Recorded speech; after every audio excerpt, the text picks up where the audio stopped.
c'est quoi les 5 jeux? Alors, blockchain, hors blockchain, tu mélanges les deux. Les 5 premiers jeux qui te viennent en tête là, sur lesquels t'as pris du plaisir, t'as découvert une petite pépite, un truc, voilà, mélangé. Ouais. Ou alors, je vais en dire un qui n'est pas décentralisé et les d'autres décentralisés.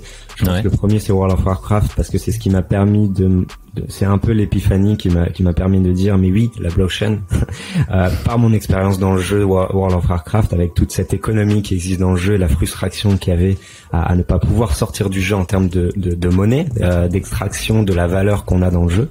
Et c'est vrai que ça m'a fait basé sur mon expérience dans le jeu, ça m'a fait réfléchir sur l'importance du Web3.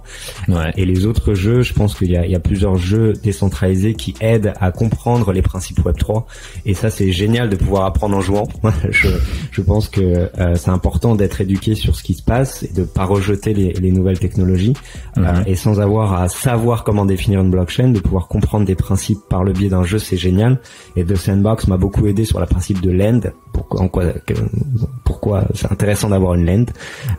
Je pense que la notion de communauté aussi, c'est quelque chose que j'ai beaucoup aimé que j'aime beaucoup dans Star Atlas. Comment prouver Star Atlas est un jeu qui se veut être un MMO mais qui est pour l'instant un jeu où il y a, avec des fonctionnalités qui sont assez basiques. Ouais. Et ils mettent tellement d'efforts sur le lore justement qu'il y a toute une communauté derrière qui montre que on est en train d'être dans un nouveau système de développement de jeu qui se veut être par itération. Et on développe des nouvelles fonctionnalités grâce aussi au retour de la communauté et ça je trouve ça top. Trop bien. Ashrush qui est un Warcraft 3 like que j'ai testé en blockchain et j'attends beaucoup de ce jeu là aussi, donc on va voir comment ça se passe. Et Illuvium qui est juste magnifique en termes de design, game design. Alors, Illuvium, juste une question, j'ai pas eu le temps d'aller voir justement parce que je les suis, je crois que je suis même sur le Discord, mais ça fait longtemps que j'ai pas jeté un coup d'œil. Ils en sont où? Parce que ça avait fait beaucoup de bruit. Ça fait partie des jeux qui avaient fait le plus de bruit en 2021 parce que la promesse de gameplay, la promesse visuelle était tellement en avance, je trouvais, par rapport à ce qu'on peut voir. Il y aura une question justement sur le gameplay et le rendu versus mobile first, j'irais jusqu'à dire. Mais justement, est-ce que tu sais où ils en sont aujourd'hui?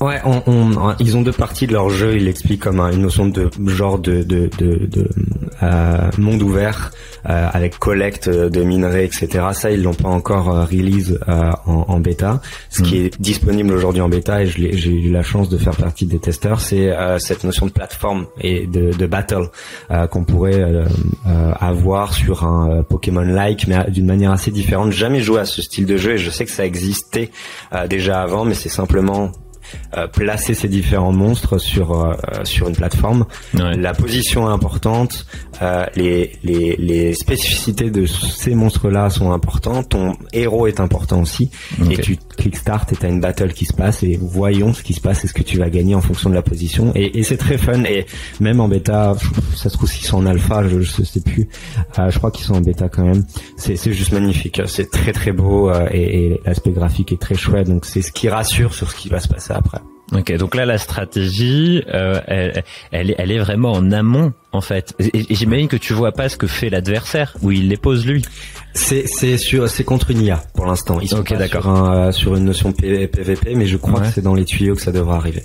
Ouais, parce que ce serait complètement dingue. Et parce que après tu peux interagir après ou pas du tout. Tu peux sur la bêta, ce que t'as. T'es vraiment sur une plateforme très basique et je pense niveau PVP doit peut-être être disponible sur la nouvelle version de la bêta. Faudrait que je vérifie, mais ça se trouve je dis une bêtise. Maintenant avec cette deuxième release qui est depuis la semaine dernière, je crois que la notion de PVP est possible. À checker.